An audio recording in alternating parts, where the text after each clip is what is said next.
Está começando mais um Na Ponta do Lápis e hoje o nosso tema é sobre como economizar no seguro automotivo. Ainda mais depois de tudo que estamos vivenciando com as mudanças climáticas, com os eventos climáticos ultimamente.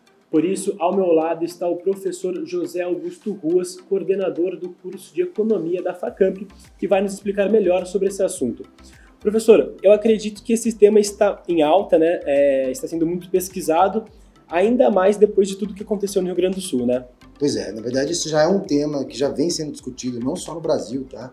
O volume de questões de seguro envolvendo desastres naturais no mundo inteiro tem crescido e esse debate já está no Congresso, já está no Parlamento brasileiro. Você tem propostas novas para lidar com essa situação, que obviamente é muito difícil para as famílias, mas também é um desafio para o setor de seguros, para como vai lidar com a cobertura desses desastres também. Então já é um tema que vem crescendo. Nós, como consumidores, sempre estamos mais preocupados com as novas possibilidades que esses desastres trazem para os nossos bens materiais de forma geral, para as nossas condições de vida. Então, certamente, esse é um debate interessante de se fazer.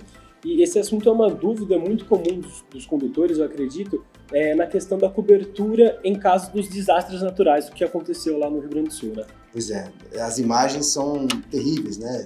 Não só das casas, dos carros, dos imóveis comerciais, né? Então, o que a gente já tem acompanhado, né, nesse debate, né, o que fica claro, o setor de seguros para automóveis, em geral, já tem uma cobertura maior para esse tipo de evento. Em geral, é uma cobertura que já vem com alagamentos e outras situações, e obviamente depende um pouquinho da sua pólice, né, mas em geral tem uma cobertura. Quando vai para coisa de imóveis, né, para seguros de imóveis, em geral essa cobertura é menos clara em relação a isso, né, mas para os condutores, né, é sempre importante ficar bem atento como caminha a sua pólice. Então, atualmente, ter seguro de automóvel é praticamente indispensável.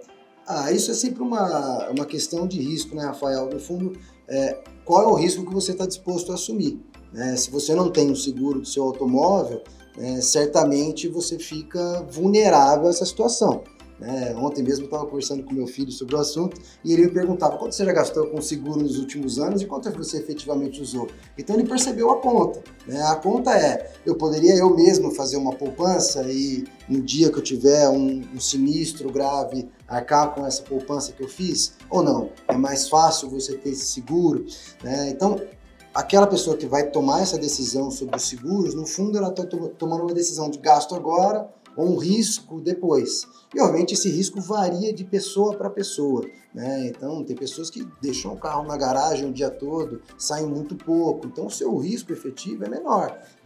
O que dá para deixar claro, os números já que mostram para a gente, no Rio Grande do Sul, 30% dos carros estavam segurados. Então, nós estamos falando aqui de 70% que perderam tudo.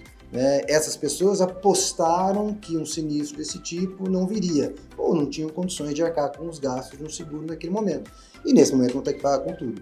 Então, se você tem essa preocupação, certamente o seguro se torna indispensável. E, professor, o que o condutor precisa entender na hora de contratar um seguro para o seu automóvel? Então, a primeira coisa em geral, o seguro já vem como padrão algum tipo de cobertura para esse tipo. Eu acho que o que é fundamental é ficar muito atento para ver se tem algum desses itens que fica fora. Chuva de granizo, alagamentos, incêndios, explosões, queda de árvores.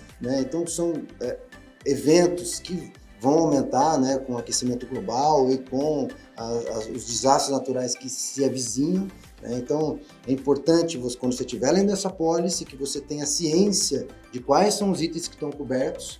2, é importante que você tenha clareza na sua região quais são os itens mais importantes. Então, certamente as pessoas do sul do Brasil, infelizmente, é muito importante que fiquem atentos com as questões de alagamentos, queda de barreiras, deslizamento, árvores, que são condições que, pelo que tudo indica, a gente tem acompanhado, devem crescer.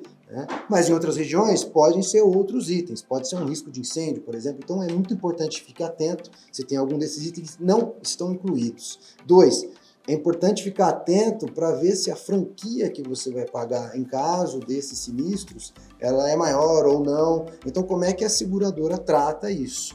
Então se você está com mais receio em relação a esse tipo de evento, né? Quando você for no seu corretor, no seu assessor, ou quem estiver fazendo, ou você mesmo, quando estiver pesquisando na internet, é importante que fique atento qual o custo imediato e posterior disso. Porque, igual você falou, nem todas as apólices de seguro incluem a proteção contra os desastres naturais. Então, a pessoa deve examinar cuidadosamente os termos e as condições para garantir uma cobertura adequada, né, professor? Exatamente. É importante para não ter surpresa depois, né? Porque eu acredito que esses 70% que não tinham nenhuma cobertura foram todos pegos de surpresa, né? Exatamente. Na verdade, eles estavam correndo o seu risco. Agora, dentre os 30% que estavam cobertos, né, que tinham seguros, é possível que tenha algum que não tenha essa cobertura. Seja por uma apólice do tipo, do seguro que ele contratou, às vezes por opção do próprio cliente, né? Então, o cliente às vezes acha que esse tipo de situação não vai acontecer e pede para tirar. Isso é um problema também. É isso que eu falo, existe também essa opção do cliente retirar essa cobertura, como uma possibilidade de economizar. Esse barateamento do seguro vale a pena ou não? Então, de novo, é o risco que você está sujeito a correr. Se você mora numa área que as chuvas são menos intensas ou quase inexistentes, né? Elas existem em alguns lugares, né? Talvez você tirar essa questão dos alagamentos pode fazer sentido, vai baratear o teu seguro. O cliente pode solicitar a exclusão, dependendo das apólices que ele contrata, ele pode solicitar a exclusão de alguns sinistros, né? Mas é um risco que ele está correndo. É quase como se ele estivesse na situação sem seguro, né? Tem as pessoas que não querem ter seguro. Não, prefiro guardar meu dinheirinho e lá na frente, se precisar, eu uso. Se não, eu tenho um colchão aqui que eu acumulei que eu uso para outra coisa futuramente. É a mesma ideia, né? Você pode fazer uma apólice, excluir esse item e falar, eu arco com as consequências depois, né? O que é muito importante, de novo, e repito aqui, a gente tem que ter clareza que nesse momento o aquecimento global e o volume de desastres naturais vai crescer. Então as nossas percepções sobre o que aconteceu no passado nem sempre valem, né? Nem sempre valem para pensar o futuro. E, professor, entender também a precificação também é essencial para saber como economizar no seguro, né? Exatamente. Dá para fazer uma conta, né? E, em geral, os corretores, os apólices mesmo, já vêm indicando isso. Você sempre pode escolher entre pagar mais, né, na taxa anual, vamos dizer assim, em geral se parcela ela, ou na franquia, né? A franquia é aquele valor que você paga se tiver algum sinistro, para que o seguro cubra, né, esses problemas.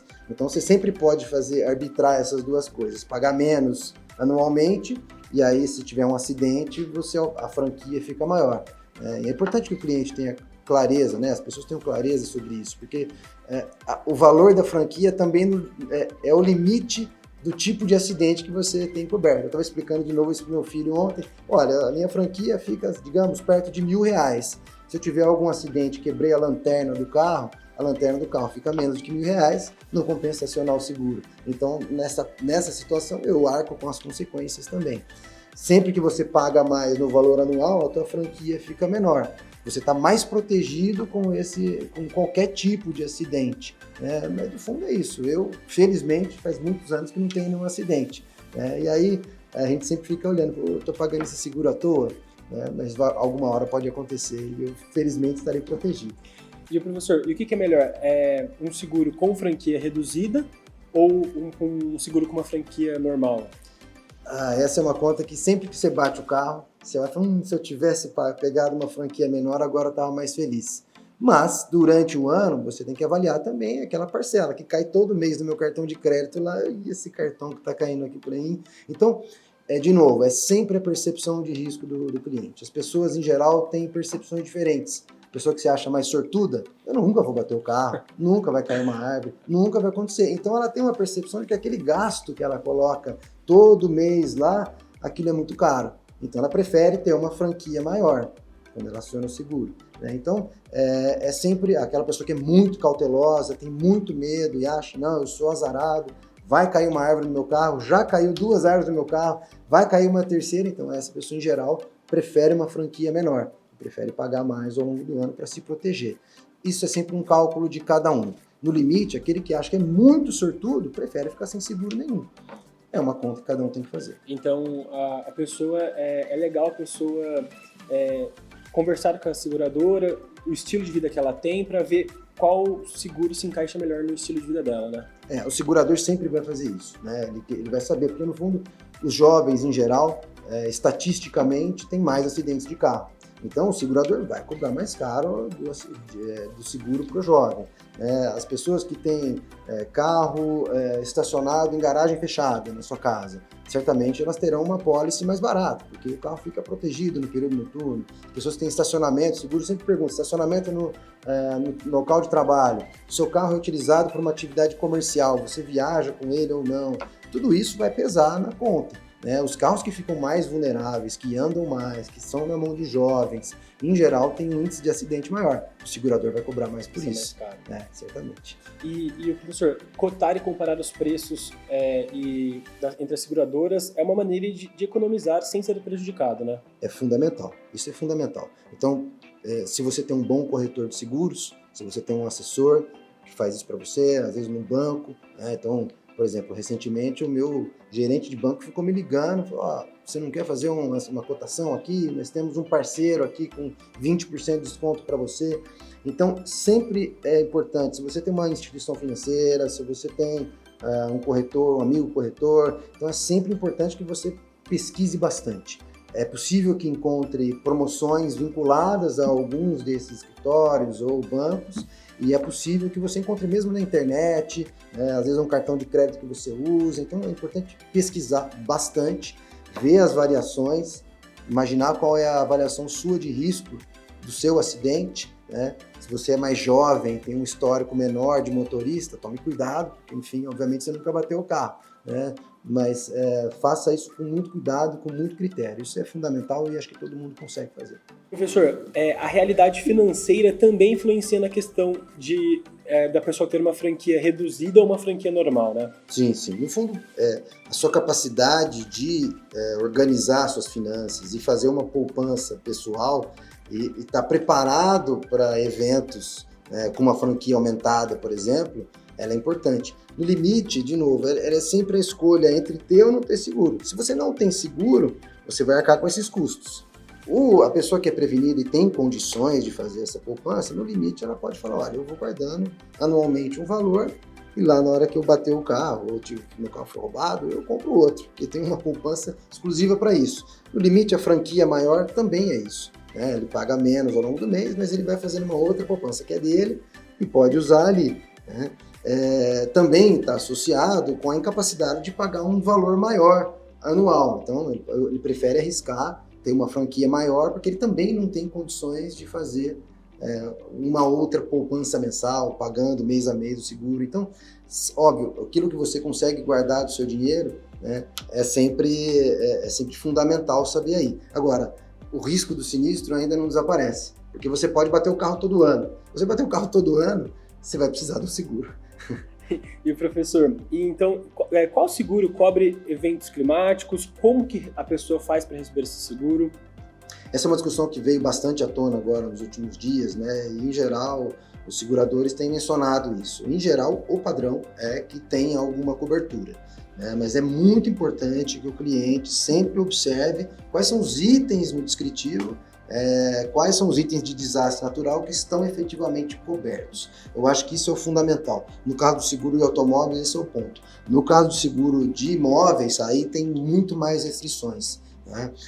Tem algumas restrições também para carros, em geral, de leilão também, né? Carros de leilão, em geral, tem uma cobertura menor também, né? Mas aí quem comprou nessa situação, em geral, também já está sabendo, né? Ou fica atento se você vai pensar em comprar, né? Mas no seguro tradicional de automóveis, em geral, a cobertura já no Brasil já é um padrão. Professor, então, muito obrigado por todas essas dicas valiosas, por todas essas informações. Um prazer enorme, precisando, estamos aqui de novo. É isso então, professor, muito obrigado. E pessoal, não se esqueçam de acompanhar as nossas redes sociais no Facebook e no Instagram TV Câmara Campinas e também de acompanhar o nosso YouTube, que lá tem toda a programação da TV Câmara Campinas.